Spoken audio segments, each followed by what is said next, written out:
So the group is for Black women, and it's for Black women who are interested in Peloton tread workouts, and not just interested, are actively doing them. Okay. So we try to discourage lurking. And so people know when I start getting a little, because I start seeing the hashtag all over for me that says, do the work, don't lurk.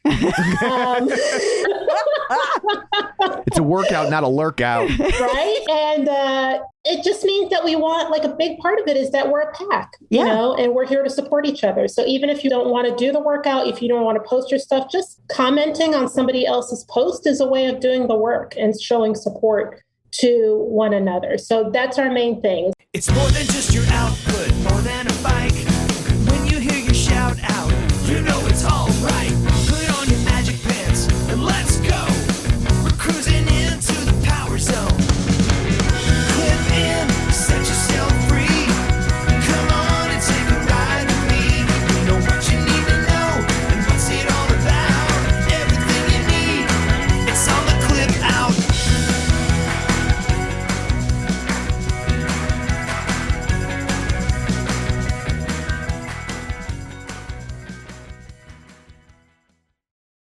Welcome to the Clip Out Podcast episode. What are we at? 463? 463. What the hell? 264. This ain't real spoilers. 264. There you go. This is Crystal O'Keefe. And this is Tom O'Keefe. Hi. Hi. Can I still blame it on COVID? COVID brain? Nope. No. Nope. All right. You Well, were I all tried. better. I tried. Yeah, I know. You've been trying. Keep doing that on everything. I don't think it's everything. You're like, do it all the time. You're like, I don't know that I can do that thing. Oh, shut up. I am not that person. But you're... Even sick, I worked circles around most of you people in this house. Well, you're comparing yourself to teenagers, so... My statement stands. That's not exactly a badge of honor. But you are better. You're back into your regular exercise regimen. Yes, I've got my running program back in. I'm doing my speed work. I'm doing my mid-distance day. I've got my long day planned on Saturday. I've got my tonal back on. I'm doing the programs plus for Get Lean. And boy, is it tough. And I love it. So I am all back. Awesome. I lost my train of thought. Maybe I got the COVID. Oh, that's what I was going to say. Is that, and we managed to, nobody else, I think we can safely say nobody else in the house got it because of you. So, or because you had it. All I did was ruin our trip to Hawaii. All you did was ruin a trip to Hawaii. No big deal. Yeah. So there are certainly people who have had significantly worse outcomes from COVID. Absolutely. And we had the insurance. So. Yes. But yeah. So, and I guess we should also say that our Patreon, where you can get these ad-free, patreon.com/theclipout. We just released our first bonus episode. It's like 10 or 15 minutes long, just kind of talking about what's going on in behind the scenes and in the world of the O'Keefes. We bought an electric car. We're officially hippies. So if you want to hear about it, you have to go over there. Yeah, it's all over there. So then just that. Our media recommendations for what's on streaming, just if you want to watch what we're watching, that's over there. So just that kind of stuff. And if you have any thoughts on other things you'd like to hear from us, you can chime in over there as well. Absolutely. So what, pray tell, do you have in store for people this week? Well, we have our big interview with Muriel Wilkins and Felecia White from the BGM Tread Group. And they are here today to talk about the group and just all kinds of fun Peloton stuff. So we're going to have that interview. We also have John Mills joining us today, and we're going to be chatting about video chat ending on Peloton. Yeah. We're also going to touch base on the rent-a-bike program. Dr. Jenn stops by. This is a biggie. We are talking about preventing depression and anxiety from impacting your fitness consistency. Okay. We have a bunch of instructor news. We have a bunch of things that they are present in. We have Peloton news we're going to hit. Angelo from MetPro stops by, and we talk about how you can have too much of a good thing, overeating, even if it's healthy food. And of course, we'll be talking about artist series and celebrity sightings and, you know, all that good stuff. Awesome. Well, before we get to all that, shameless plugs, don't forget we're available on Apple Podcasts, Spotify, Google Podcasts, wherever you get a podcast, you can find us while you're there. Be sure and follow us so you never miss an episode. Maybe leave a review. That's always helpful. Yes. We have a new review. Yay! It's been a while. It's been a little bit. So this is from Mel KB2. Okay. And he or she, it's funny. Like I've now reached a point in my life when I see the name Mel, I assume it's a woman. Like that used to be a man's name. Yeah. Right. But it's usually short for Melanie. Yeah. So anymore I see it and somehow that shifted and now I think it's a woman. So if you're not, I apologize. But I bet you are. Anyway. Yeah. And if you're not, maybe think about it. Maybe you actually are. You just never know. So just putting that out there. Anyway, Mel says, best way to start my weekend. I've been listening to the Clip Out for over a couple of years now, and it has easily become my favorite podcast. I look forward to my drive to work on Fridays. I'm a glorified Peloton nerd, and I can't get enough of all the news and information Crystal and Tom provide. Crystal and Tom have a chemistry and energy that always makes me feel happy. Thank you for bringing the latest in the world of Peloton to us each week. So thank you very much for the kind words. We greatly appreciate it. Yes, thank you so much. And you can also find us on Facebook, facebook.com/theclipout. While you're there, like the page, join the group. As we mentioned earlier, we have a Patreon, patreon.com/theclipout. $5 a month. You get ad-free content. If you go up a level, you get bonus content, stuff like that. So you can also sign up for our newsletter at theclipout.com where you'll have all the links and stuff sent to you and stay up to date on the latest happenings. If something important happens with us, you'll get an email directly. And finally, our YouTube channel, youtube.com/theclipout, where you can watch all of these now in color. So there's all that. Let's dig in, shall we? We shall. Run, lift, and live with John Mills. Joining us today via the magic of ZoomTube, it's John Mills from Run, Lift, Live. Hey, John, how's it going? How's it going? Oh, I love the energy. That's awesome. Going on. Okay, so gotta ask, how was the big Juneteenth presentation? I've been dying to hear. Oh, it was awesome. There were a few Peloton friends that came through, so that was really cool. Yeah. And Janice Lynn drove down from Boston to be a part of it. That just touched my heart. Sweet. And then a lot of people that are local, a few people that were local came through. So that was cool. A lot of people in there. I don't know how many, 70, 80. Wow. That's a lot. That kind of showed up for it. Yeah, it was really nice. And they I'm used to kind of telling the story in written form, or I did the thing with, a high school or with the students at Wesleyan, and it tends to be much more intimate, and I don't tend to have slides, but this is the first time I was presenting imagery. They're images while I'm talking through these stories, right? Of the events as they occurred when I was finding cemeteries or, finding documentation. And, wow, I probably should do it that way more often because I got more reaction and people were shocked and you hear gasps because of the imagery. Because the imagery is shocking. It is. That makes total sense. Yeah. So that was wild. Did you seemed nervous. Were you nervous when it started? Well, immediately as it started, but immediately as I got into it, you were fine. That kind of just went away. It always does, right? I mean, at least lessons. Maybe not goes, for me, maybe not goes all the way out the window, but it'll start here and then it goes much better than you expect. And so that just kind of starts to come down. The level does. Yeah, you're oh, they're not throwing things at me. It's okay. There's not a giant hook coming out to get me. Yeah. Although there was one woman, she was joking, but she's in the second row, and she heckles me. She's like, "This better be good." Wow.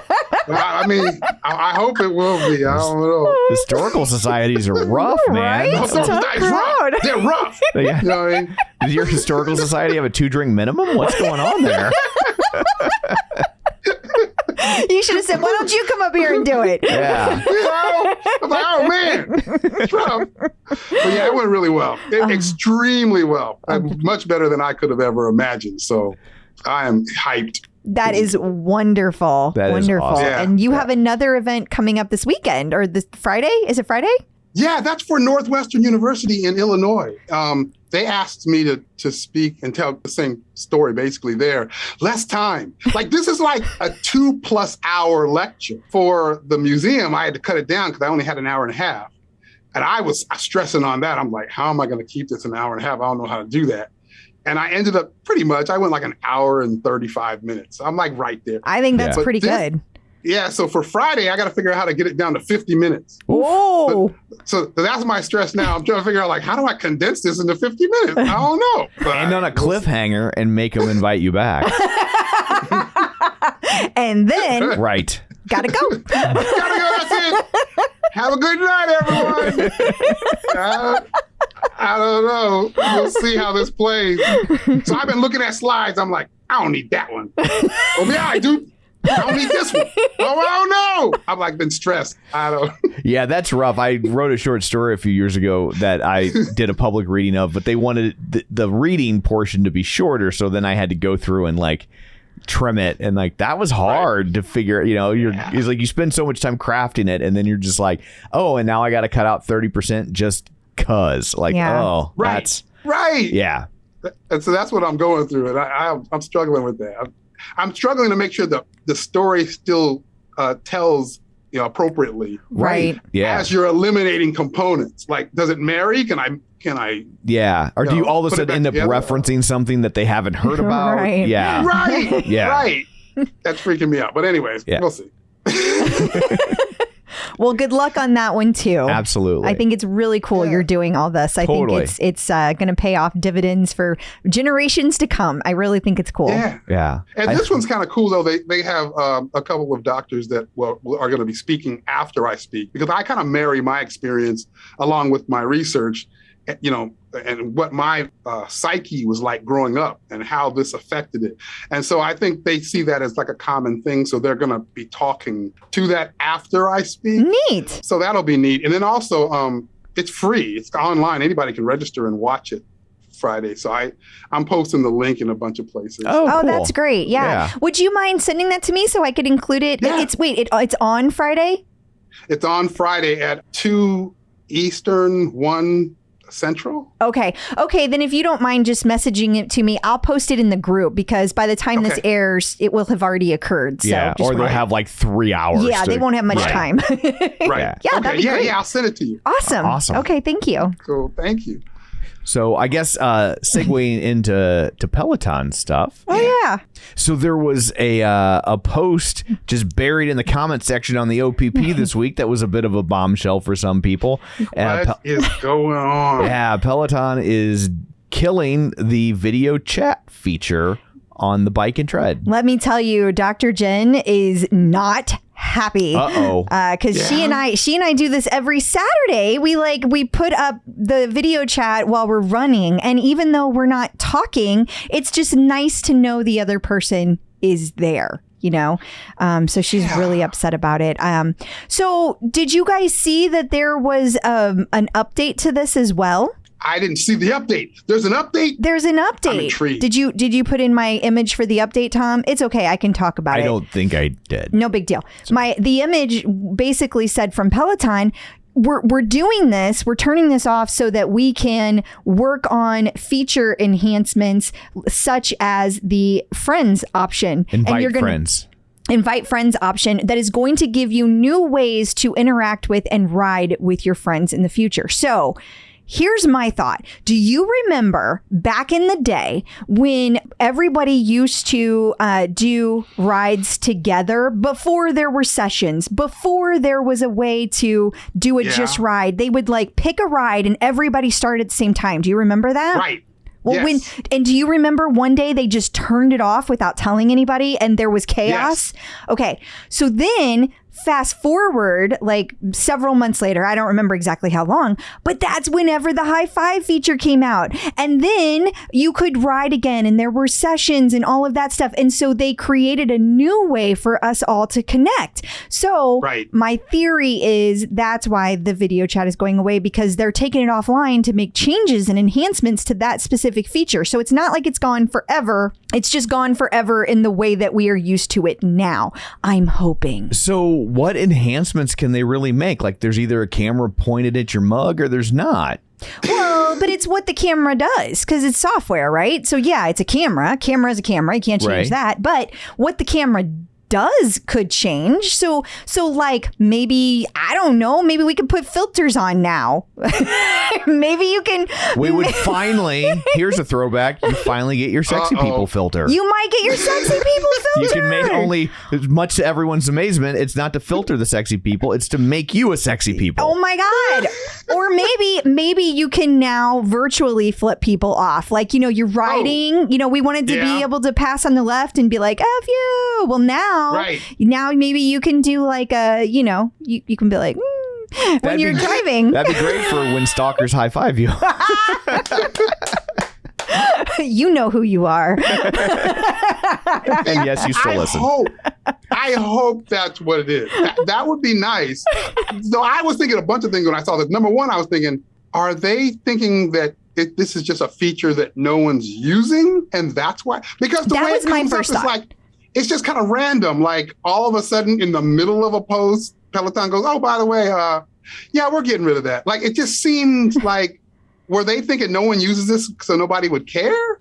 Like, I don't know. I mean, most comments seem to be, this thing's pointless or I've never used it. To be fair, they did. They did. Yeah, that was most of it. So that was my first thought.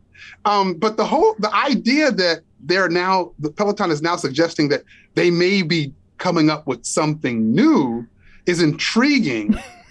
But then I go back to like, but why do I know they did this before, but why do you have to turn it off? I mean, can't you build something and cut over? Do you have to turn off? Yeah, like what's the selling point for just like, no, it's gone now? Well, I don't think it's a selling point. I think it is an engineering necessity. Because do you remember the earnings call when Barry was like, oh yeah, we've got this major problem with our entire system and it all sucks? Yeah. I mean, I'm paraphrasing. Do you think this is some sort of security issue? No, I don't think it's a security issue. I think that to be able to make changes to it, they have to do it in the live database. Like when you make software changes, and I know you know all about this, John, you've got your test database and then you've got your real database. And I think to be able to use it, they've got to take it offline in the real database. They've been testing it in the test database, but now they got to do it in the real database.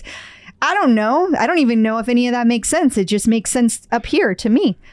Well, I get that. Yeah, he did talk about there being issues with regards to them and their test environments and something relative to that. So, yeah, I mean, yeah, maybe there's something in very specific to them, a limitation very specific to how they set this up. Yes, very specific to Peloton. This to be. I agree.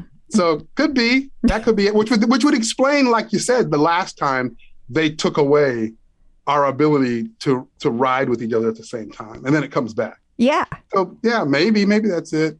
I don't know. That's my theory. I'm sticking to it. Well, I guess the real indicator will be, in a few months or, maybe a year as you see more and more bikes getting pushed out. I guess if they stop having cameras on them. Right. I mean, that'll be the clue. Yeah, because it's like if they have no camera, if they have no intention of using the video chat feature, the only purpose the camera would serve is to take a profile picture, which I gotta think almost nobody does because they'd rather use the one from their social media platform of choice that's going to look nicer, right? So why, that's going to shave, you got to think on their end, $200 off the bike if they can ditch that camera. My hope is that you're going to be able to do this invite friends thing and like be able to have multiple people chatting at a time. I think that would be so cool. That would be cool. But I thought I heard something about, I don't know if it was a survey or something about using the guide on the bike. No, I did see that. Yeah. So there, I don't know, supposedly there's a survey out there and they're asking questions. I mean, but they do these surveys all the time. And even when they do them, it's months before anything happens. Right. So even if that's a thing, I think we got some time. The reason I mentioned that is we're talking about two cameras here. That's true. That is true. And the camera on the screen.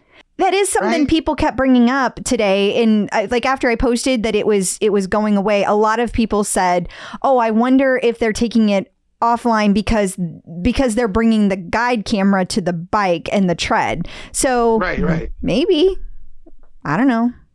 The thought. That's not a bad thought when you talk about they have to test the software if they want to make guide functionality work on the bike and tread through that camera.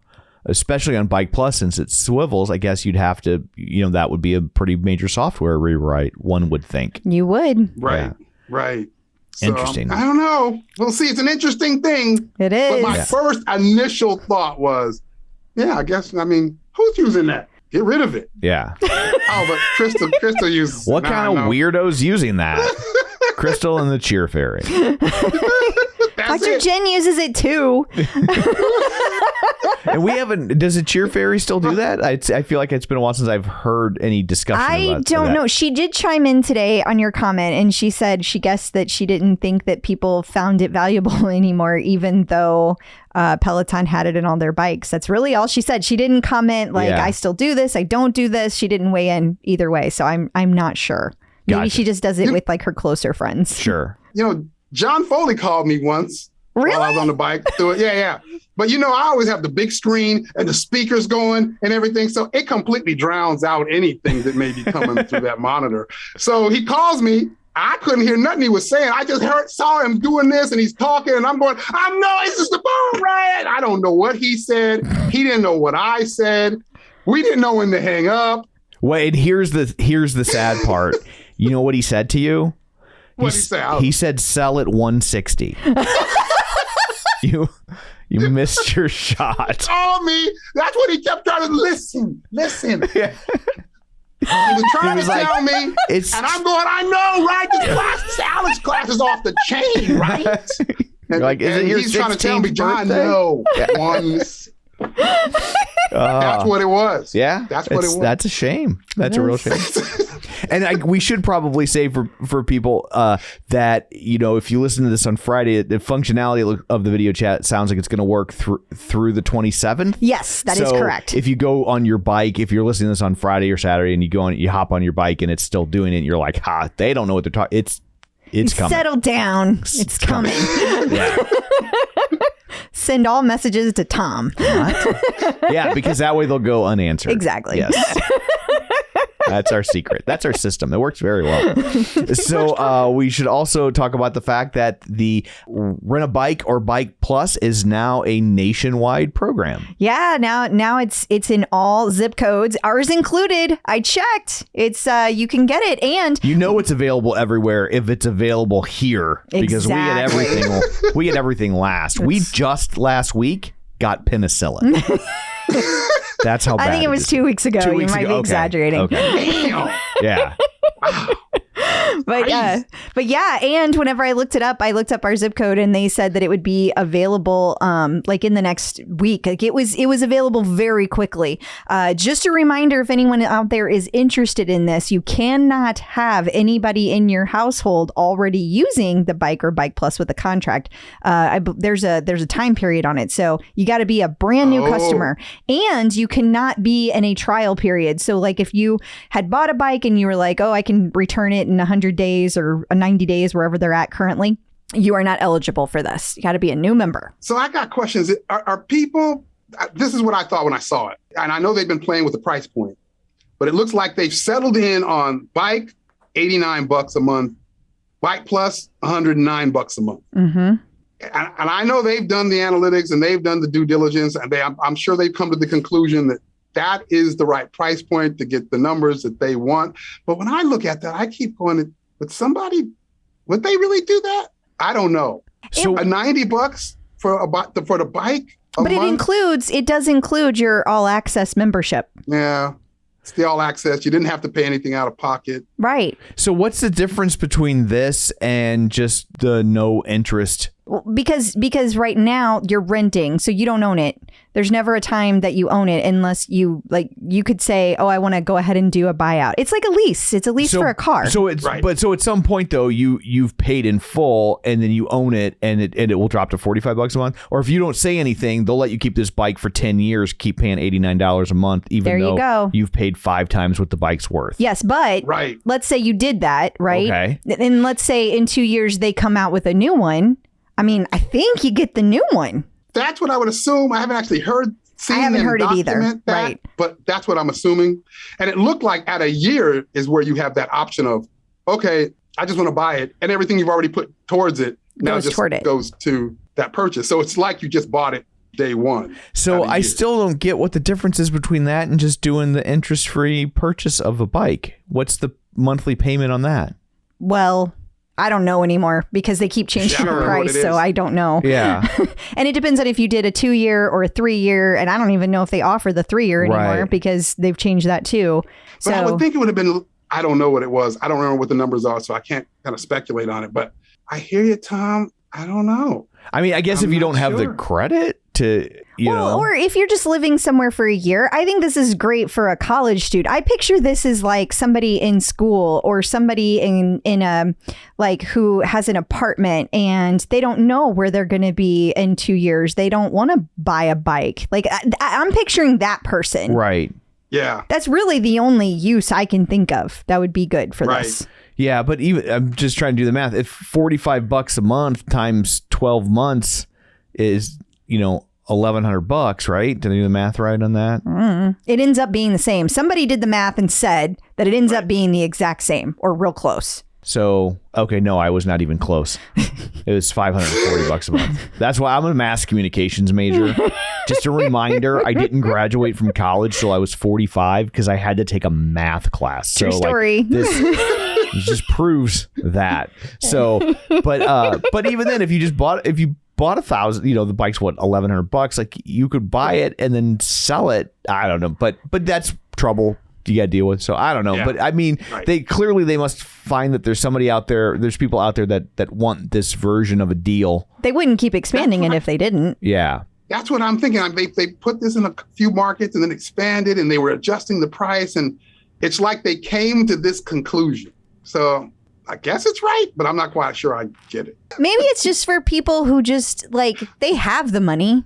They don't care that much about the money. They don't want to overspend, but it's more about they want just out. Yeah, they want an out. Exactly. They don't want to be stuck with what people would refer to as a paperweight. Yeah. And they've said that for years, right? So this is for the person that's just like, I don't want to think about it. Bring it here, and if I say get it out of here, I want it out of here, and I don't want any kind of messing. 4 months in, if I go, you know what, this is whack. They'll just take it and I'm done. Yeah. Right. Exactly. And if you keep it for very long, they come out with a new bike. You can trade it out for the new bike with no camera. Trade it out for no camera. Yeah. That's a win-win, right? You know, I would keep this if it had no camera. Right. Oh. I mean, hey, you know, Joe Biden probably would have been real happy about that. That's how no camera, and they image it as the presidential model. There it is. Like a presidential suite.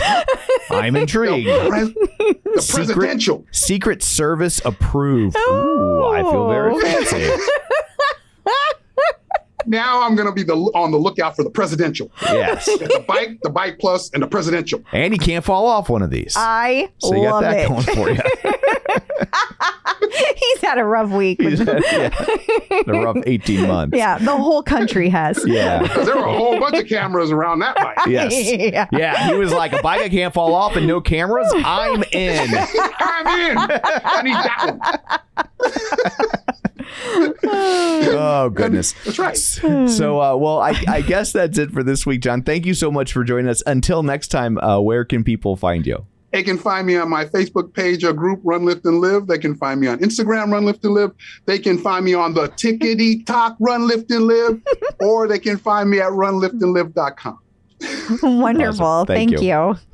Talk to you guys later. Bye. Instructors in the news. So an article that came out just after we dropped our episode last week from Time Magazine, which is that's not nothing. That's not insignificant. The big business of being a Peloton instructor. Yeah. So, you know, I feel like first of all, I enjoyed reading this article. It just talks about the instructors and how they have become these giant superstars and they do so much. And we all know that because we're very integrated into the Peloton community. So we're very familiar, but not everybody is. And I feel like the real story around this article isn't the instructors. The real story is how people responded to this article, because I would think that it would be pretty positive, but it was split.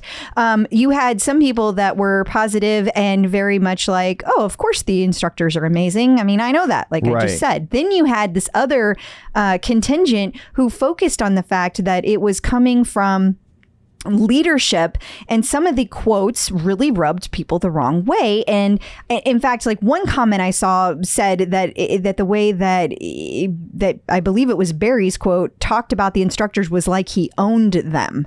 And there were other people congratulating themselves about how awesome the instructors are. Like they could take credit for those instructors and how awesome they are. And so I thought that was really interesting. Just the split. And you know, there's always just people are just unhappy about everything. So they always got to complain. So I don't know how big of a deal it is. It's just interesting that it had such a split reaction. Well, I mean, somebody's picking these instructors, right? That's true. Somebody's casting them, curating them, and they've got a pretty damn good track record. They have an excellent track record. I mean, it's like being a casting director on a film. Like somebody, you know, it's obvious to be like, oh, I want Tom Hanks in my movie. Sure. Is it obvious in 1983? No. It is not obvious in right? Somebody had to be like, this is the guy, and we're gonna roll with this. And I mean, they've done that. And there's like 54 instructors now. Correct. Or something, like a deck of cards. But, you know, I'd say 10, 12 of them are like legit media presences now, and there's probably at least 5 to 8 more that are well on their way. Like that's especially for, you know, you know what it reminds me of? It reminds me of the rise of celebrity chefs. Right? Yeah. Like there was a period of time when like, oh, you're a chef. That's great. Anyway, go cook my food. Yeah. Right. And like in some point that shifted and chefs became celebrity. It was because of Alice Cooper's manager. But that's another story. It is another story. But you can hear about that in a bonus episode. Okay. And then all of a sudden, you know, but somebody had to be the first celebrity chef. Yeah. You know? Yeah. And right now, Peloton has all the celebrity chefs. They do. And nobody else comes even close to that. Yeah. And so far, we've seen when you stop being a Peloton celebrity chef, you just go back to being a chef. Despite how you might want to try to make it look otherwise. But anyway, it's also interesting to me that people were not happy that some of these upper level management people were posting about it and like saying, oh, look what we did. We were in Time Magazine, and they didn't like that they were bragging about it. But I gotta say, I'm on the side of the Peloton executives in this one. That is not easy to pull off. No. Like, just so everybody is aware, you don't just like call a newspaper and say, I want to have this in the paper, and they just do it for you. Yes. Like, it's a whole thing. Time Magazine will not return our phone calls. Nor should they, to be honest. It's not as easy as it sounds. And so for Peloton to pull that off was a big deal, especially in a year that they're having a tough year. Totally. Like, I think they deserve some kudos for that. They don't get major fluff pieces anymore. So no, they deserve their fluff. Let them have one. Have a little fluff. Who doesn't like a good fluffer? That's what I always say. So congrats to Peloton. Absolutely. Instructors and the people that pulled off that amazing Time article. So, okay, so here's my next question. Does Time Magazine, is that still a big deal? I think it is. I mean, because magazines in general, like it used to be like, oh, Time Magazine was like kind of like the pinnacle. But now there's like, does that carry the same cachet? I mean, the same as it did in the 80s, probably not. Right. But the same like ratio compared to other magazines that are dying. Yeah, I think it does. So I think ratio wise, I think it's great. I mean, it's still at the checkout when you go to the grocery store. Precisely. So I guess that says something. Exactly. Speaking of major magazines, Dr. Chelsea Jackson Roberts was featured in Ebony. Yeah, very cool. They talk about how she modernizes the ancient practice of yoga with a hip hop soundtrack, which is one of the things that I think Peloton does very well, is taking unexpected soundtracks and putting them to yoga. I mean, they've done this with a lot of the different artist spotlights that they've done, and it's been really cool.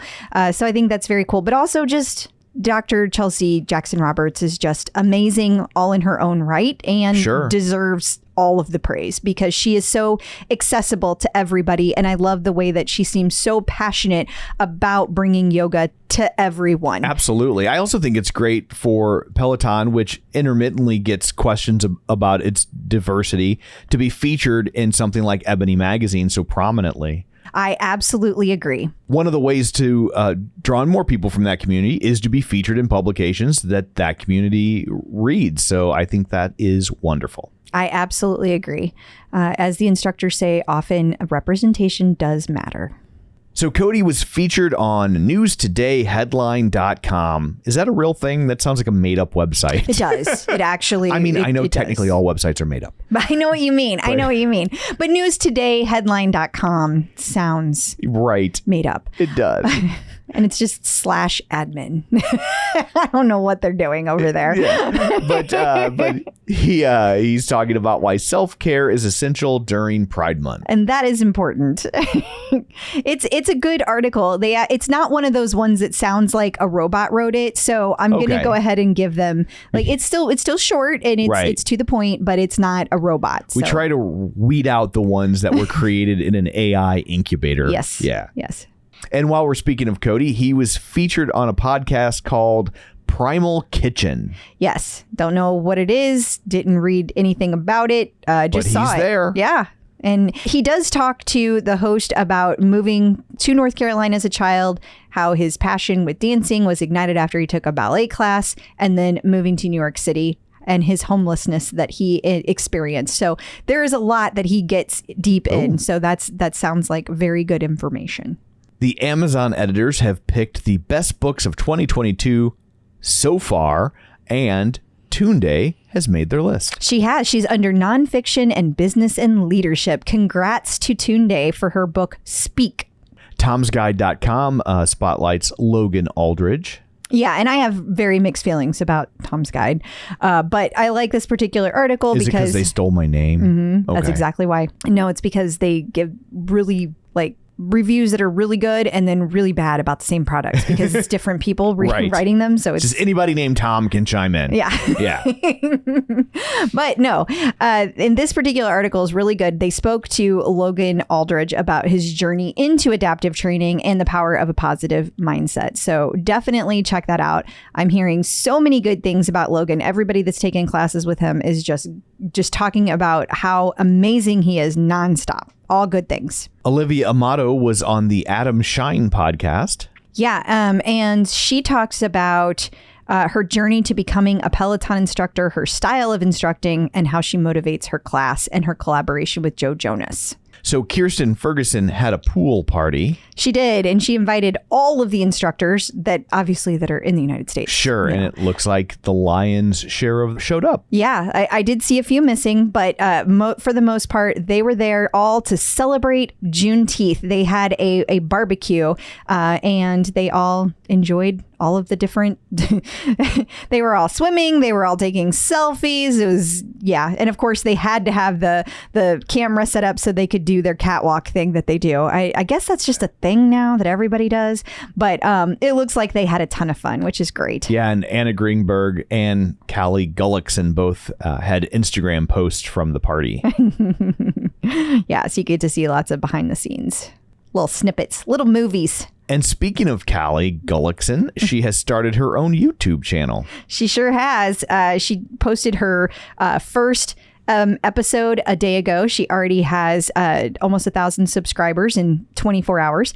And then she makes her husband blind taste test Trader Joe's spices to see if he knows the spices as well as she does.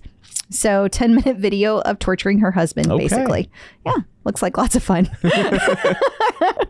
Kind of a sad one here, but a guy named Tom Mann, who let us explain he was in the band on X Factor, I believe X Factor UK, right? I think so, There's yes. an American version, or there was, but this is the British version. And he was set to get married to a woman named Danny Hampson, and she died the morning of the wedding. Yeah, they haven't published what happened. There's rumors that it was a car accident, but it wasn't. But that's beside the point. Point is, the reason we're sharing this with you is because Ben and Leanne have both expressed publicly their condolences. They knew Danny because she was a backup dancer for the Spice Girls, and so they were all close. So if you get a chance, send your condolences. Let's not get in their business and be asking any questions or anything, but just send your condolences. I know it's a very hard time for anybody who knew Danny Hampson. Very sudden and awful. It was International Day of Yoga.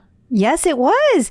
It was Tuesday, and Chelsea Jackson Roberts, and she got to lead 1,000 people in yoga in Times Square. Kirra Michelle and Mariana Fernandez also were helping her lead this class of over 1,000 people in the middle of Times Square. Apparently, it was quite the ordeal because it started raining in the middle of their yoga class, and everybody stayed and had a wonderful time. Ross Rayburn was there talking to people, and so was Jess Sims. So it's wonderful to see all the different instructors support each other. I love that. I think the coolest moment was when it started to rain and they asked everybody, like, do you want to leave? And they all simultaneously said, "No, I'm gonna stay."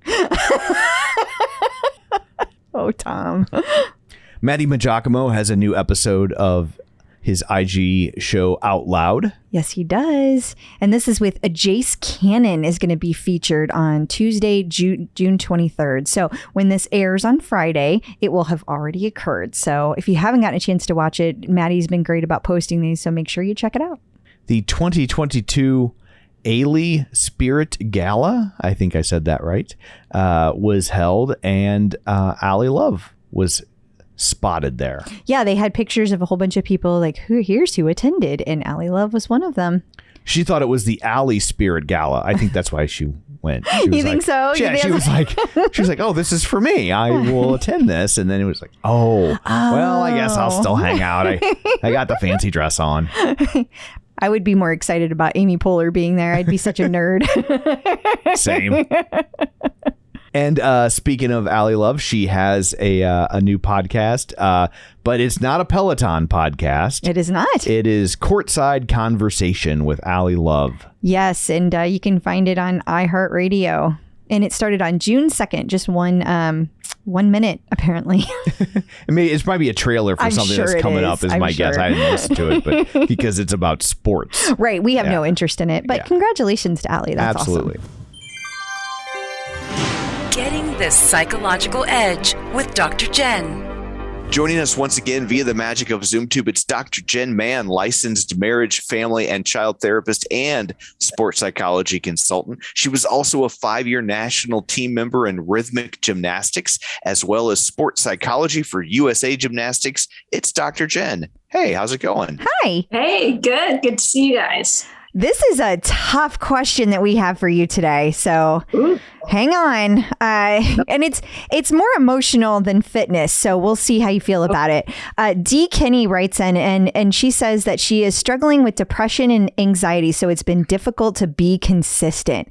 I feel that so much, man. And PMS gets me. I mean, like every month there's at least like 3 days where nothing happens. Like it's just awful. Yeah. Is that normal?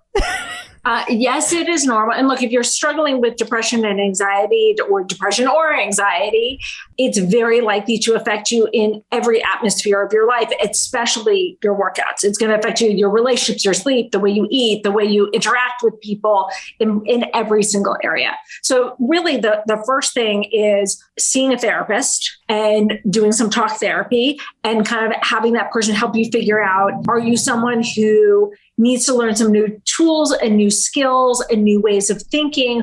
Or are you someone who, in addition to that, might be appropriate to start some psychotropic medication to help the depression and anxiety? And I think that a lot of people have a lot of shame around that or stigmas, but antidepressants are a truly amazing thing. And I'm super conservative when it comes to medication and mental health, because I always feel that the first step is to talk through things, to make the unconscious conscious, to learn the tools, to learn the skills.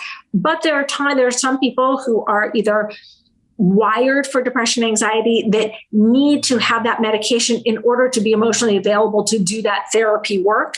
And then there are also some people who have been through so much trauma that it has rewired their brains and they need that help. And I think it's important for people to understand, because there's a lot of misconceptions about antidepressants and those types of medications, that it's not like cocaine where you take it and you get high. It is there, especially like serotonin reuptake inhibitors, SSRIs.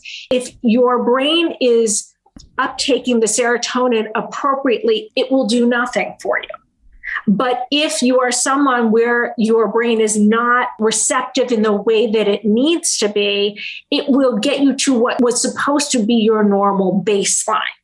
And I think that's really important for people to understand, because a lot of people think it's like recreational drugs, which it is not. If really more the equivalent of if you broke your leg and you had a cast, you wouldn't be down on yourself for having a cast, because that would be fixing your broken bone and allowing it to heal and allowing it to move in the right direction instead of where it was broken. And so it's the same thing for these kinds of medications. And so it's important to be open to that if it's appropriate for you. And then the other thing is to really to look at your lifestyle and to look at what in your lifestyle is exacerbating your depression or anxiety. Are you taking on too much? Do you not have enough boundaries with your friends and your family? Are you saying yes when you mean to say no? Are you allowing yourself the room to get enough sleep? Are you allowing yourself the room to have nutritious foods that will nourish your brain and help your depression and anxiety? Or are you filling up with caffeine and foods that don't have a lot of nutrients in them that are not helping you and may even be making you more anxious? So, and then also looking at what's your support system like? And how many people in your life are there helping you and supporting you? Have you shared with your close circle about your depression and anxiety and what your struggles are? Because when people know, they can come and help you. They are more likely to say, hey, let me babysit your kid, or hey, why don't we go for a walk together, and to be able to support you and help you to have more energy left for your workouts.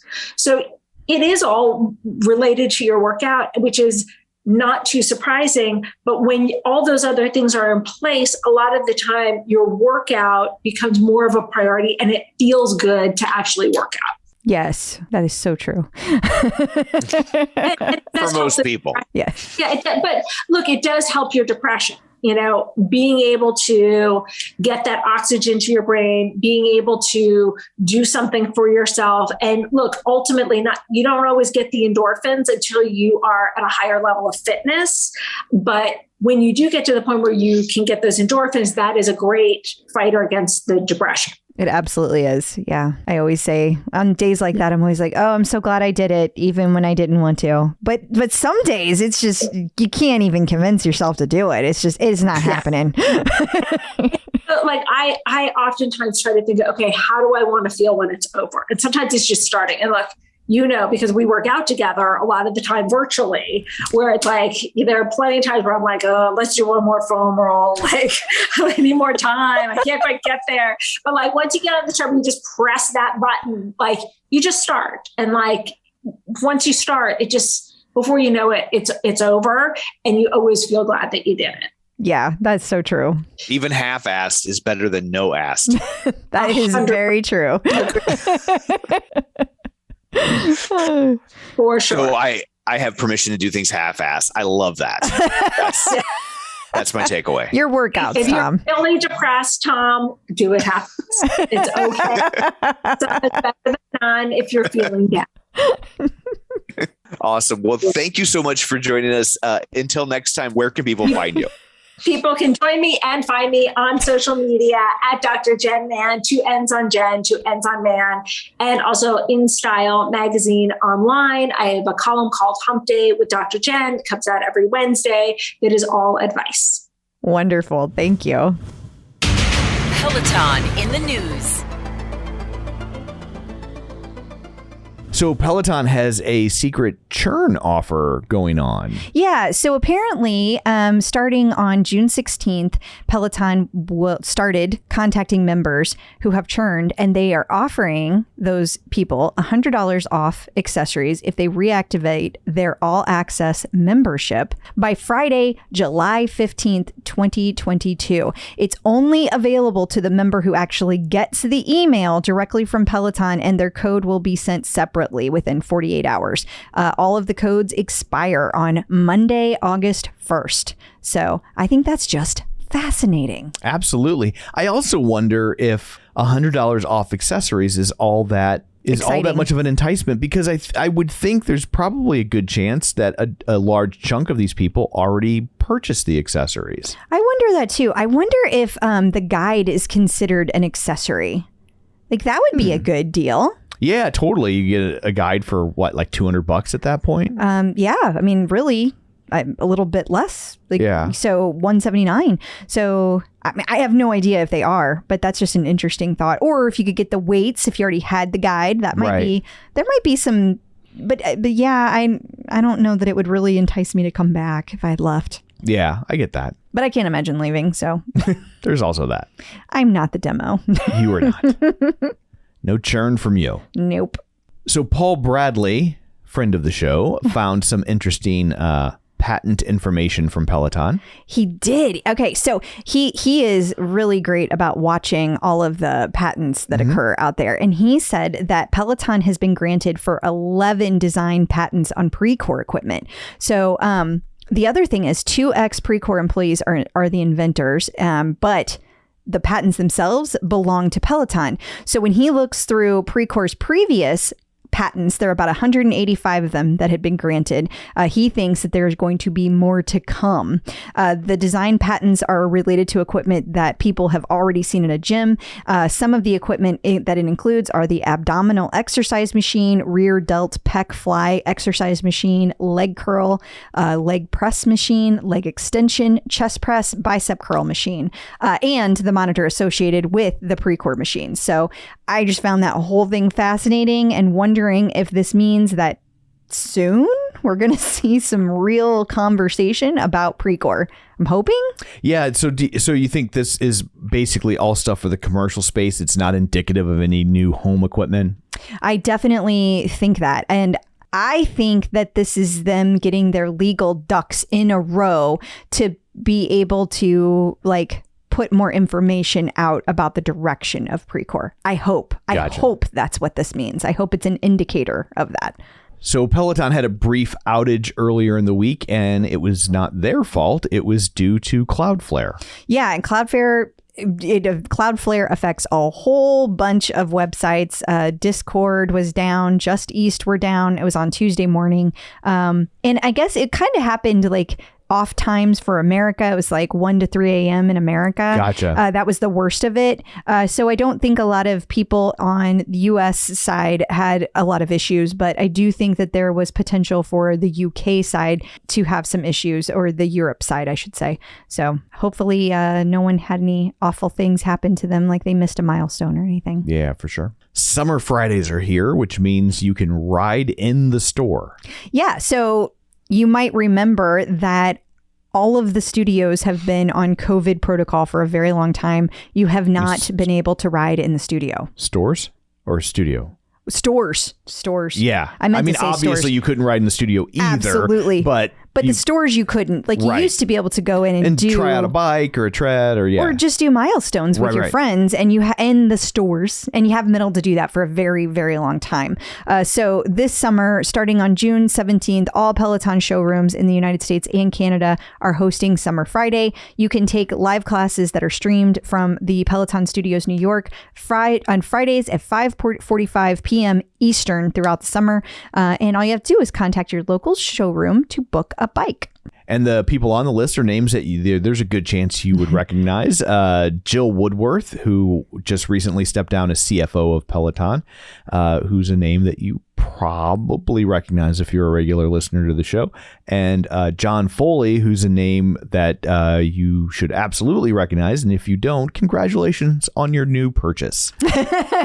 Yeah, for real. He just stepped down as CEO in February. He was the founder. It was his idea. This is his baby.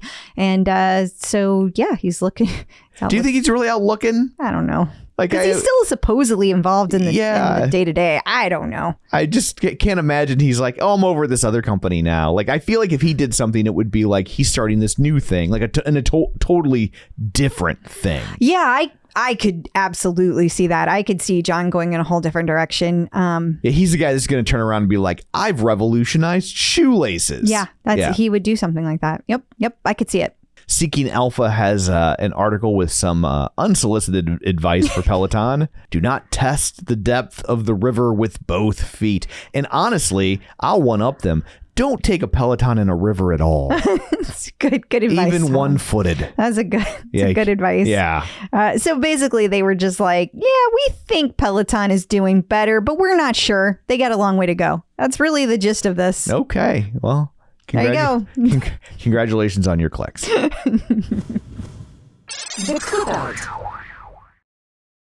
Joining us once again via the magic of ZoomTube, it's Angelo from MetPro here to answer your nutrition questions. Hello. Hi. Hey, guys. Thanks for having me back. Well, this is another one that multiple people are struggling with. We have Kristen Terrell and Kate Anthony. Both of them are very stressed about their portion control in that they have none. They eat healthily, but they don't know how to stop. So they had a bushel of cauliflower. There you go.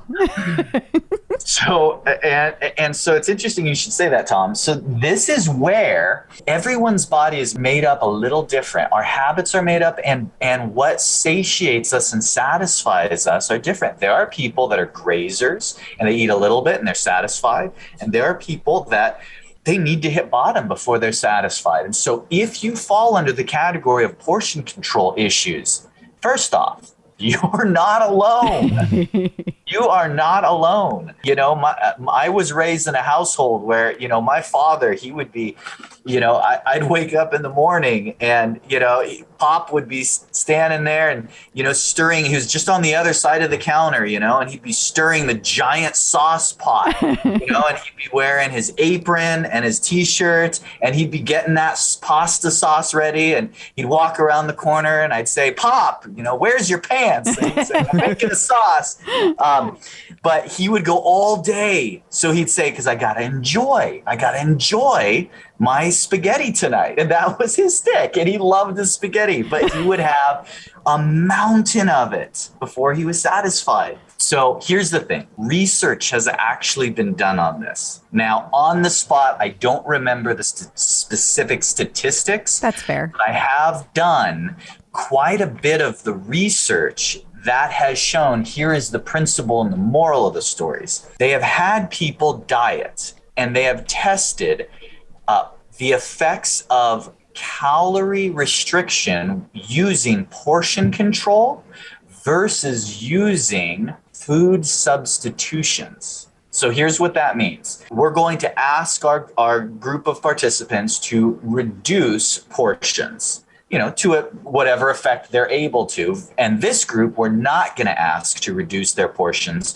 We're going to ask them to substitute higher calorie food options for lower calorie food options. And while I cannot on the spur of the moment recall the exact number, it was multiple times more effective for the food substitution group. It was like 2 or 3 times greater calorie reduction from the food substitution group. Now, don't take away from this that the answer is don't worry about portion control, because that's not it. That's not the take home. They too reduced their caloric intake. But when you can exchange a high calorie food for a filling lower calorie option, it makes up an even greater difference in calories consumed. So here are some examples. So right out of the gate, I'm going to use 2 examples of foods that you might not necessarily think would be that far apart. Sweet potato or yam versus whole wheat pasta. Both medium low glycemic, both can be a healthy, good source of energy and a good carb. The deal is, in order to eat enough pasta to consume, 45 grams of carbohydrates, you're getting that serving in a thimble, because it's so calorie dense. Whereas they have to bring up in a tow truck to bring you the sweet potato to get you 45 grams of sweet potato.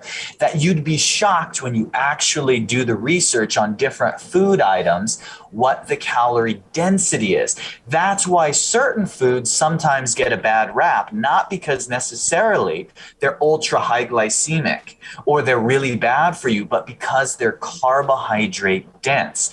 And carbs we're talking about because they have the greatest food volume propensity. There can be such a difference.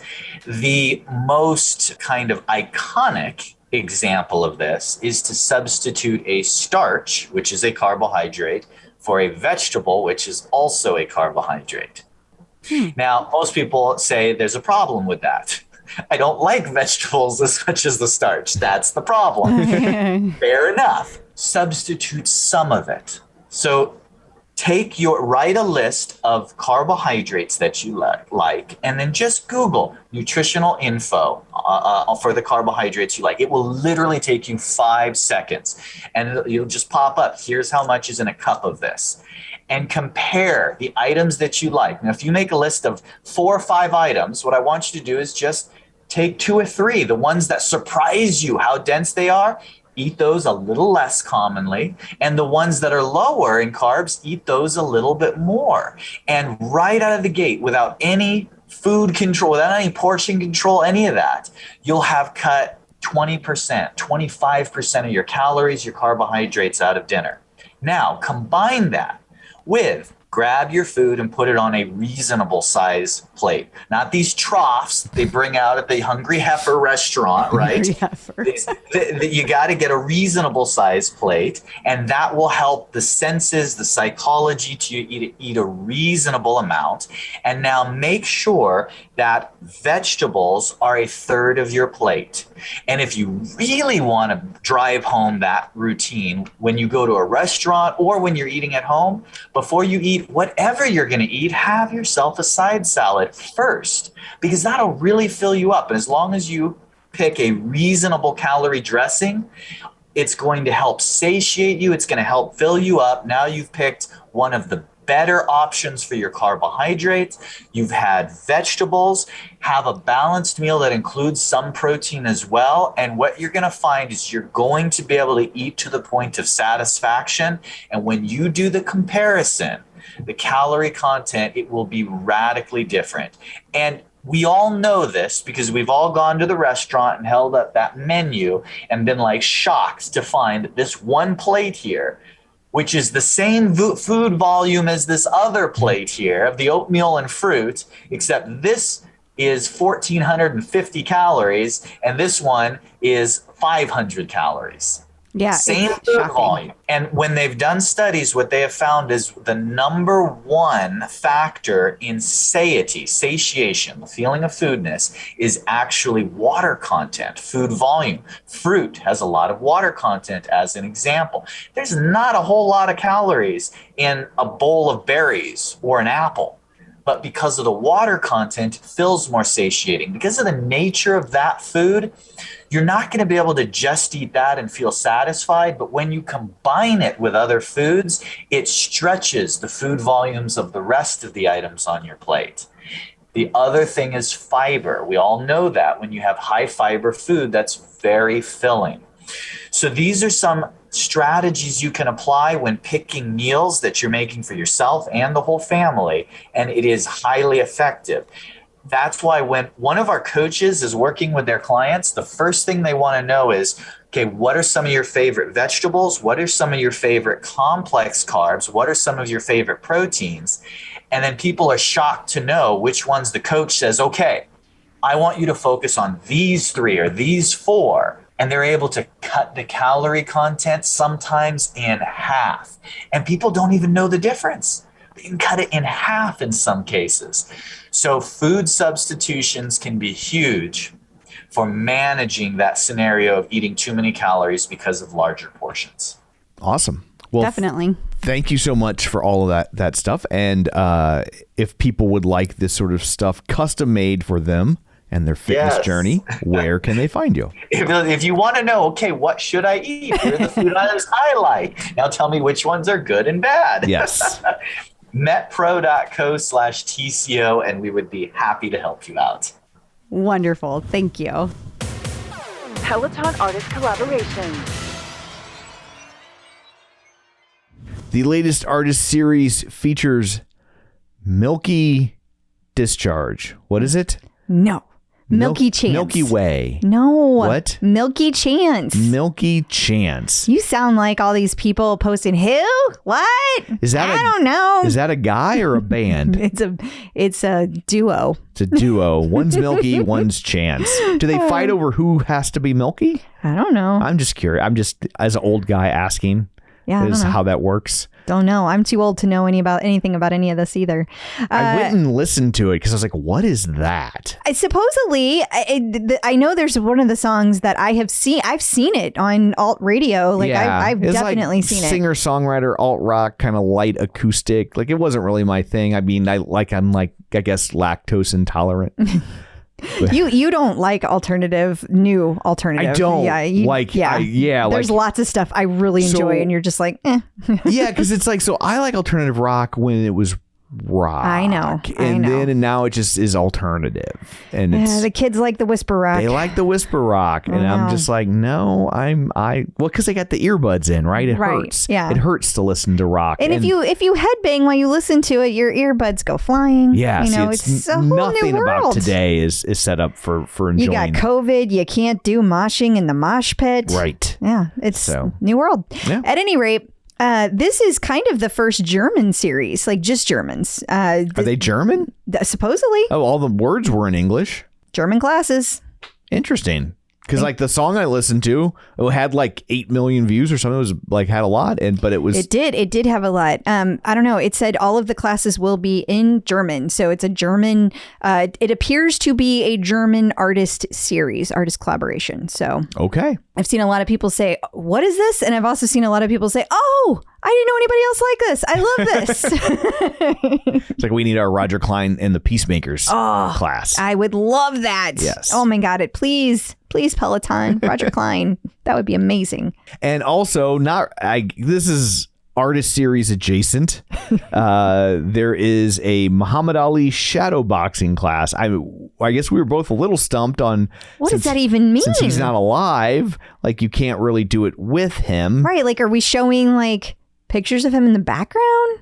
Is it like his moves? I'm super confused. And to be fair, I didn't take it, so I have no idea. I'm curious. And I can't help you because it's sports. All I know about Muhammad Ali is that he once fought Superman. I don't know. I bet it's great. I bet it's probably some kind of homage to him. And sure. And knowing how Peloton does everything, I'm sure it's just wonderful. It's just delightful. I'm just curious as how you incorporate someone who's not alive. I am too. And if anybody took this, let us know. Absolutely. What does this mean? I am not going to be taking it, and just tell you right now. Me too. Peloton celebrity sightings. There we go. A-Rod has a picture of himself on his boat with his Peloton. I guess it's a yacht. Oh, it's definitely a yacht. I think as soon as you put a Peloton on a boat, it legally becomes a yacht. Yeah, I think it goes through like an immediate change. But there was a lot of other exercise equipment on this. This is not a small boat. This is a ginormous boat. Yeah. Like ginormous. It seems like that would be weird to ride a bike on I guess yachts are big enough that you don't feel the waves as much. I know they have them on cruise ships, but cruise ships are a lot more stable. I don't know. Yeah. I mean, I don't know. If it's like, I can't imagine that, the waters are too choppy. They're probably not out. So I don't think it's that bad. We need to test this out. So anyone with a yacht and a Peloton needs to contact us. Yeah. And we will come explore. That's a good idea. We'll do a whole special episode. Yes. You know what? We could do a bonus episode for our patrons. Yeah. Yeah, that would be fun. That is a good idea. Mm-hmm. So any Peloton yacht owners, please fly us out there on your private jet and we will test how this feels. I love it. Because it's our commitment to the listeners. Absolutely. Hard hitting. In case you missed it.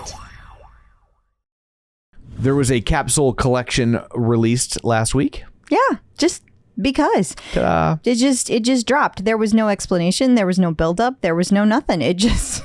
I love the wording on this. Into the sunset. We have you covered for Father's Day this year. Shop our curated collection for Dad. And then the pictures are of a girl in a tank top and a sports bra. No, honey. You go to a different page for that. Oh, is that what that means? Yes. I thought it was all for this. No. Okay. Well, that makes a lot of... I mean, hey, man, if your dad wants to wear a sports bra, that's his business. Like, it absolutely is. You support him. It just seems like a hyper-specific demo. It does, but that's not what this is saying. Okay. That's two separate issues. Oh, okay. See where it says shop the sunset capsule? That's for this page. Oh, see, I thought this verbiage was supposed to be attached to this picture. No. Okay. See, guys, he doesn't understand Instagram. He doesn't spend any time here. I don't. And so that's why we're all confused here. It's so confusing.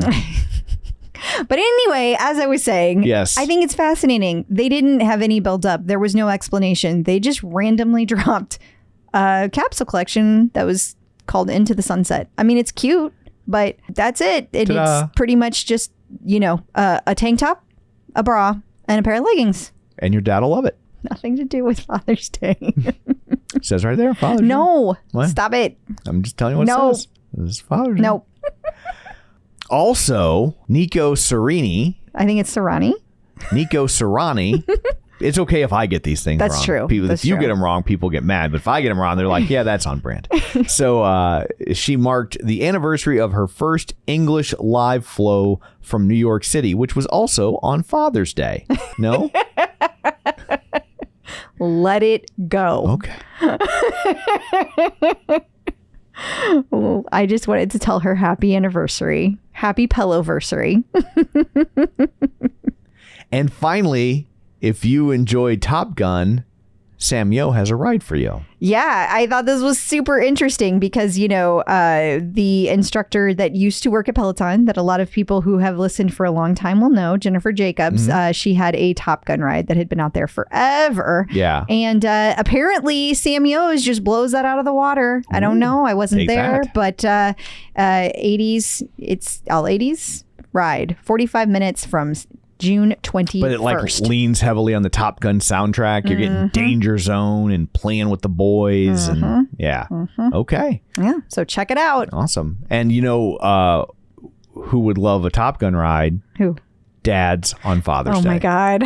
That's a dad movie. That is an anybody movie. Listen, if you have not seen Top Gun and you are holding out because Maverick. If you are holding out because you're like, the first one was dumb, I'm not going to go see it, or whatever your rationale is, don't. You need to go to the theater and see it in the theater if you can. Spend the extra money on IMAX. And I will say this, I did not like the first Top Gun at all. And it doesn't hold up. I did like it at the time. I don't like it as an adult, but it doesn't matter because Maverick blows all of it out of the water anyway. It does. It fixes everything I didn't like about the first one and makes it better. Not like in an apologetic way. It just makes it better. And the action is crazy good. Spend the money. See it in IMAX. I mean, it's already made like $1 billion, literally. So, I'm not telling you anything you probably don't already know. But if you've been holding out, do yourself a favor and just go see it. Also, Elvis. I was just about to say, also, do not sleep on Elvis. Like that movie, I was so prepared to hate it. Like you guys don't even know.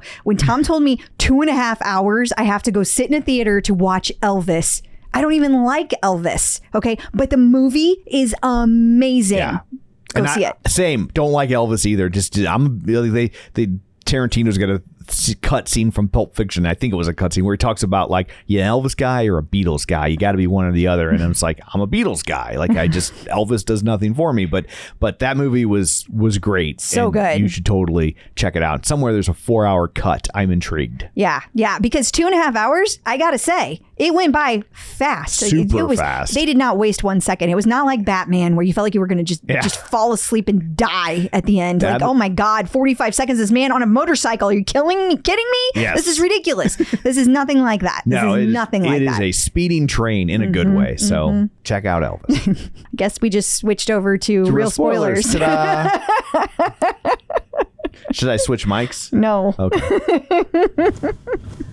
checking in with the Peloton community. Joining us today via the magic of ZoomTube. Oh no, we have two guests, and now I don't know which name to say first. Go ahead, Tom. I want to see what you're going to do here. Oh, and I was like, oh man. And then I was like, oh, I'll do it alphabetical, and then both their names start with a W. Son of a. Now I'm like, Okay.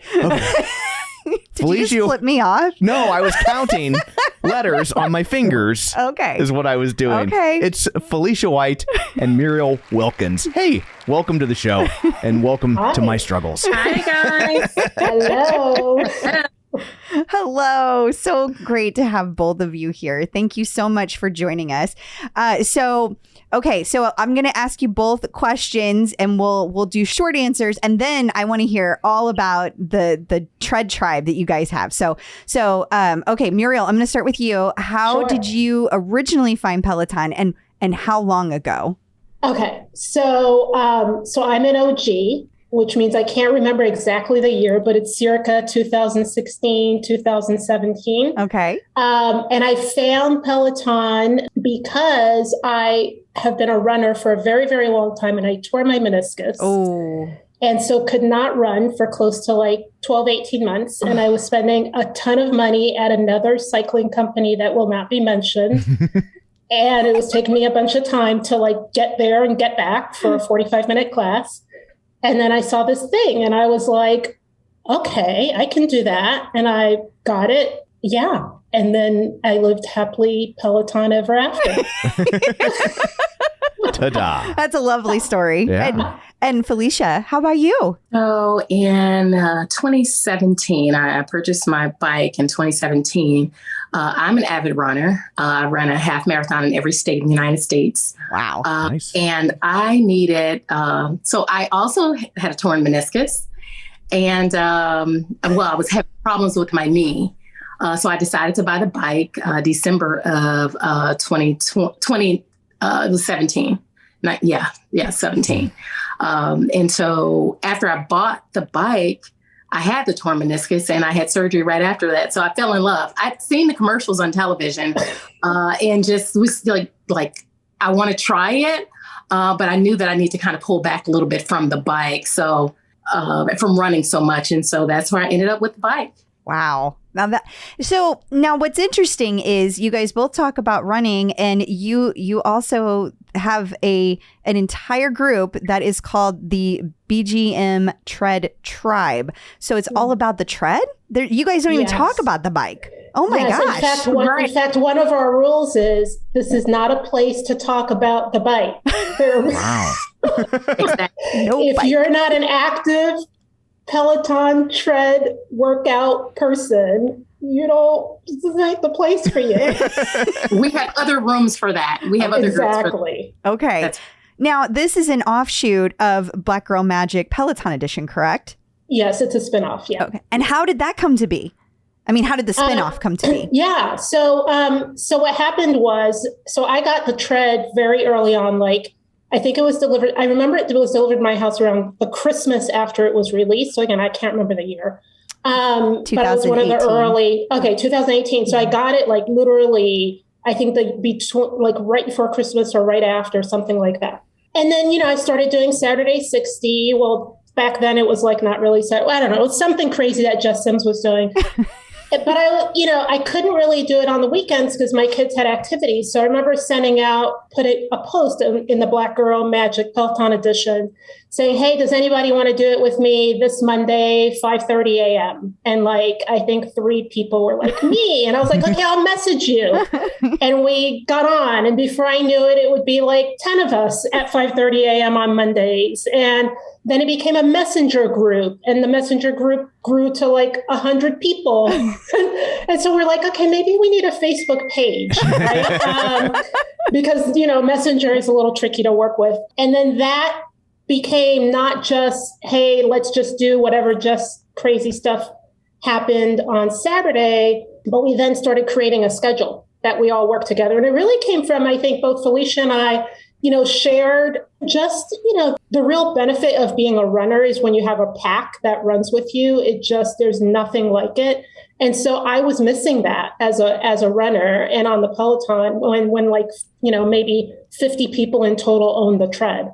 Yeah. And so it was sort of trying to create that same feeling, but within the Black Girl Magic Peloton Edition community, because that was where my main home was. But then eventually it sort of spun off onto its own little thing. And we're now 3,300 members in that. Wow. It's grown a little bit. Just a little. So do you feel like a good chunk of them are tread owners, or are there like people who have other treads manufacturers, but they're using the app? It's both. Yeah. It's both. So yeah. I mean, our only requirement is that you are at least a Peloton app user, right? Correct. Don't talk about the bike. And shut up about the bike. We're like, if a tread workout is not in your stack, don't post it. Okay, right? Yeah, that's fair. So people want to post pictures of their kids, and we're like, where's the stack with the little tread workout in it? So, but some of them own their own, a different type of tread. The main thing that brings us together is that they're all doing Peloton tread workouts. Wow. So this has kind of become a full-time thing for you guys, like the running this group. Absolutely. And we make it fun for sure. Yes. So about that, like what kind of events have you guys done in the past? Well, we've done, met up. We did a meetup together, and we did the Kiowa Island half marathon this past fall. Oh, wow. So pretty fun. And we have another race scheduled where we'll meet up. And then some of our ladies, we have local group meetups, that they will post in our group and kind of share and say, hey, let's get together for a hike, or let's get together for a walk or something like that. And they've met up. So we try to stay active, as well as, we create weekly schedules within the group that we all run together as well during the week. Yeah. So we do challenges too. Like we have particularly around some of the causes that are, important to our members. So like we have a Juneteenth celebration coming up where we're going to do that in partnership with some of the other Black tread groups that are out in the Peloton universe. So that'll be a lot of fun. We do a lot around Black History Month. And then even when there was the murder of Ahmaud Arbery, we all came together and ran for that cause as well. So we do a lot of things kind of in support of more, broader community to kind of support each other. That's wonderful. Awesome. So when you guys say like local events, are the members pretty spread out over the United States? And so if I'm just picturing 3,000 people, I don't know, how spread out are they? Like, is this like a few people, or we got like 100 people locally? Tell me more about the local. So go ahead, Felecia. I'll give you an example. We did a hiking meetup last month, and we put in the group. This one was particularly for the DMV. And again, other ladies in Philadelphia or Atlanta or different people may put together or say, hey, I'd like to meet up with the group. And so we don't necessarily know how many people at the time until we advertise. And I will say, like the DMV, we had like in the 40s ladies who were interested in coming out. But of course, there are many, many more here in the DMV area. Both Muriel and I are in this area. So we met up. I mean, how many was it, Muriel? I think it was like 40. Yeah. And that's in Washington, D.C. Right. In case you don't know. Yeah. I was like, what's DMV? We're like Department of Motor Vehicles. Sorry. Yeah, we meet there too. D.C., Maryland, Virginia. Awful idea for a meetup. We all live there. Spread out. So, I mean, we even have members who are international. And I think, and the main thing is that we keep it pretty loose around, like, we're not going to organize like some big like meetup. But the races, like one of the things we do is we post at the beginning of race season, everybody, what races are you running? And then that way people can figure out who's at which race, and then they just show up together. That's right? awesome. And so that's really nice as well. Yeah, that's great. I'm always kind of complaining. So I'm like, we don't have cool races in Missouri. No. You know what? I was looking like legit. I was looking for a fun marathon to do this fall. You guys guess what the big marathon this fall is called in St. Louis? It's in Missouri. Go? Is it the Go? I've ran that one. I'm from St. Louis. No, it's not the Go. That's the good one in the spring. That is the good one. That's our daily papers marathon. Yes, yeah, that is a good one. No, this is the one called the Missouri Cowbell. That's what we have. Yeah. Okay, so, yeah, in the fall. Oh, yeah. It's in the spring. I forgot. Yeah. And so what does one do at the Missouri Cowbell? I don't know, but I'm not really excited to find out. Yeah. Like, I'm like, what is there, cheese or something? Like, I don't even know what that means. But like people do ring a lot of bells at races. They do. They do. Right? Like it's actually very motivating. It's true. I'm just not very excited by the name. Yeah, it just mystifies me, especially for female runners, that they're like cowbells are motivating I you. just It's feel like I've always said the same thing about Dress Barn. He right? did, Like, yeah. why would a woman shop at a barn? Are you kidding me? Yeah, he's always said that. And here's the other thing, Lane Bryant, right? For plus size women and the abbreviation LB. Are you kidding me? You're just mocking people. You're just mocking people. Okay. It's like this all day over here. Tom, you're thinking about things I've never thought of, for real. Right? It's like, do they have pretty dresses? I'll go in. That's literally all I put into the thought. Okay, so Felecia, you're from St. Louis. How did you get out of here? Yes, please tell us. Last weekend. Actually, I was in the military. Oh, okay. I was in the Navy. I retired. I did 20 years. Wow. And I settled here in the Maryland area. You do not look old enough to have worked anywhere 20 years. Come on. Oh, my God. Yes, I have. Oh. Thank you. Compliment. That's because of running and drinking a lot of water. So that's my key. That's what I tell people. I need to drink more water. I'm just bummed to hear you got out of here in the military because it means it's too late for us. Yeah, we're past the cutoff, Tom. And who are we kidding? That's never going to happen. I couldn't cut it in the military. I would either die or be court-martialed or maybe both. Oh no. She's like, yeah, don't do that. Yeah, she's like, you would be bad for our country. Okay, back to the group. So now tell me what kind of schedule this looks like. So are you guys like giving people ideas for classes every day? Do you have options for them? Do you say like mix this with the strength, or just take these running classes? Tell me more about that. Yeah, so our schedule is weekly based on 3 days a week. So Monday, we recommend Monday, Wednesday, Friday. Each workout has a tread portion and a strength portion and a 10-minute core. And Mondays and Fridays, we give the option to either do a run or a walk, because most recently, and like as more people got the tread, we had people who were like, hey, I don't run yet or ever, but I want to walk. And so we like piloted also providing a walk option. People liked it. So now we have runners or walkers. And on Wednesdays, the workout is for both. So we bring them together, which a lot of people hate because it usually means it's a walk and run. If you've ever done the walk and runs, they're really runs. Yeah, I love them. Also, I'm always like, this should totally count as a run. Every time I do one, I'm like, this should count as a run. We did one with Olivia Amato a couple of weeks ago. And people were so livid. Like literally, it was like 5 minutes of running, 30 seconds of walking. That sounds like Olivia. So it's Monday, Wednesday, and Friday, and then we put up a poll and people check it off. And if you're doing some other type of, program, as long as it's the same duration and the same type of intensity, then you can check it off. But so it creates a lot of accountability. It creates a lot of, shared torment, I guess. I don't know. No, it's not that experience. And so that's what it is. And then on a monthly basis, we have a fit test. So the first Monday of every month, we do a fit test where you can either do an extra mile. And if you've graduated from that, it's a 10-minute extra mile. Once you've graduated from that, then you do like a 30-minute Matt Wolper's progression run and just measure your pace and your tempo time to time. And then we also use the 20-minute Robin Arzon strength test and a 10-minute Olivia core. And so that is the same every month. I'm so impressed. You guys have real metrics in here. You have real structure in here. There's a lot of times I hear about these things and they're fun. Don't get me wrong. I'm not trying to be negative toward anybody's groups. I love that people do all these things, but they don't always have the fitness, like pillars underneath them, and you guys do, and I'm so impressed with that. That is so cool.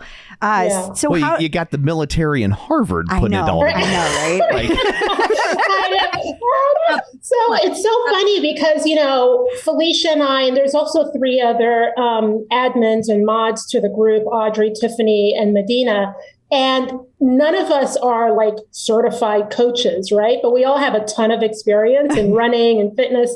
But I don't know how it happened. They all started calling us coaches. they're like, oh, Coach Felicia said we have to do this. Oh, but Coach Muriel said, and we're like, we're not coaches, but okay. So then how can people become involved? Like, are there rules to who can join, who can't join? Obviously, you can't talk about the bike. We know that we have covered that rule. But so what if somebody talks about the guide? Is that like a loophole? Or have you not written a rule for that yet? As long as it's part of the stack and it has a tread workout associated with it, you can talk about it. Okay. What else? What other rules are there? Like, I mean, can just anybody join? A lot of times groups have like, oh, we're looking for this kind of person. So what does that look like for you guys? So the group is for Black women. Mm-hmm. And it's for Black women who are interested in Peloton tread workouts, and not just interested, are actively doing them. Okay. So we try to discourage lurking. And so people know when I start getting a little, because you'll start seeing the hashtag all over for me that says, do the work, don't lurk. It's a workout, not a lurk out. Right. And that it just means that we want, like, a big part of it is that we're a pack, and we're here to support each other. So even if you don't want to do the workout, if you don't want to post your stuff, just commenting on somebody else's post is a way of doing the work and showing support to one another. So that's our main thing, is we really wanted to create a safe space for Black women who enjoy running and walking and happen to do so using the Peloton tread workouts. That's wonderful. Now, what if like people outside of your group would love to like meet up with you guys when you're doing some of your outdoor events? Do you encourage that? Do you discourage that? Yeah, so we've never really been faced with that, but we we really do try to keep it to the group. So even when we have meetups with each other, I don't know, maybe I'm a little harsh, but I'll say, this is for Tread Tribe members only. Please don't bring your boo, your cousins, your uncles, your aunts, your nephews, your nieces, your best friend, your sister. If they're not a member of the Tread Tribe, this isn't for them. Okay. But we love them anyway, but this isn't for them. But you would think they would be bored. Well, yeah, I was thinking of other Peloton people, like for example, let's say you guys ended up at the Missouri Cowbell. I don't know why you would be here, but if you they could lose a bet. Yeah, right? We might show up. You never know, right? I was like, could I like say hi, while you guys were there? Yeah, I was gonna think of that. Like, I love Peloton, What'd you say, Felicia? Absolutely. I said, absolutely, you can say hi. What we do. Like if we have these meetups and say if we're meeting at a restaurant or, because we've reserved in advance or something like that. So we try to keep our numbers and kind of know who's coming and how many. So if you and your cousins and your friends come and say, hey, I want to join you guys last minute, we're like, sorry, Crystal. No. She said no. Okay. Well, if I ever come, I'll make sure and tell you way ahead of time. To meet up with you and say hi. Okay. Absolutely. Okay. Yeah. In fact, when we were in Kiowa for the half marathon, we took like a group picture, you take the like celebratory picture, and there were like definitely people who were Peloton people who saw us with our Peloton gear on, and they were like, oh my gosh, hi Peloton, what group are you guys in? Blah, blah, blah. But it's sort of like, what crew are you in? What crew are you in? And you kind of give each other some dap and it's like West Side Story. Except we're not adversaries. Lots of snapping. Together we go far, Tom. He hasn't quite bought in all the way. Yeah. So I know you talked briefly about events you have coming up, but did you want to give people an idea of a little more in depth about things that you guys are working on right now? I mean, we're not, I'll be honest with you, like we are pretty happy with what we're doing. So unless there's, we're not looking to like add a lot of things and grow into this, enormous Tread Tribe universe. We kind of like our little family. And so the main thing that we focus on really are the weekly workouts, the quarterly challenges, and then we do things spontaneously, right? Like last weekend when Jess Sims decided to do 2 60-minute classes in one weekend, we did a spur of the moment, what we call the Hall Pass Challenge, which was you didn't need to do your June monthly fit test if you did both 60-minute classes live, right? And people were like, oh, decisions. So like Felecia said, we have a lot of fun because I think we don't, we're not too rigid, which allows room for kind of like spur of the moment things to do and challenges to come up with, which end up being a lot of fun. Just to add, Peloton gives us so many other options, with the guide and, the kickboxing and so much more. So, people tend to add those with their stacks or if there are different rides that they want to ride on. So we don't want to, give them too much. So we just keep it running in the schedule and just on what they want. I like that. In fact, we try not to be all things. I think, we try not to be all things to all people. Like we know which part we're doing and we encourage other things. So for example, a lot of our members, Felecia and I included, also do Power Zone with the Melanated Soul Crew. Oh, okay. And so we will use both of those together to get like a full, rounded workout. So we'll do the Melanated Soul Crew Power Zone challenges, as well as the Tread Tribe schedule. Some people are doing Tread Tribe together with, the hardcore schedule. So there's like, you can mix and match rather than us trying to be like, we're going to like take over your whole Peloton mind share. And then like, we'll stay in our lane and do what we know and what we like to do and leave a ton of room for folks to do other stuff. I like that. Especially the 3 days a week. Like you said, there's plenty of time to add in all the other things. That's awesome. Yeah. So do you guys have treads or tread pluses? I have a Tread Plus. Tread Plus. Okay. All right. What's that? You cut out. I said, and I'm not giving it back. I don't want to give mine back either. I don't. No, but I'll tell you, I do go back and forth on a daily basis. I'm like, okay, but if the November date comes and goes and I still don't know what's happening with the new Tread Plus, the redesigned Tread Plus, I'm nervous. Now I'm like, okay, well, are they still going to honor a return? Are they still going to repair? There's all these questions I have about the Tread Plus after November. But wait, okay, so I have questions. So first, because you guys are always in the know, is there a new Tread Plus? I mean, there is supposedly a redesigned Tread Plus, and we know at this point that no one's going to see it until at least May of 2023. So that's why I'm nervous, because we have November 2022 is our deadline all the way till May of 2023. That's a really long time, and it makes me very anxious. I mean, I think you kind of have to do a cost benefit analysis, right? And like, I'm a big fan of pattern recognition, right? Exactly. I'm sorry.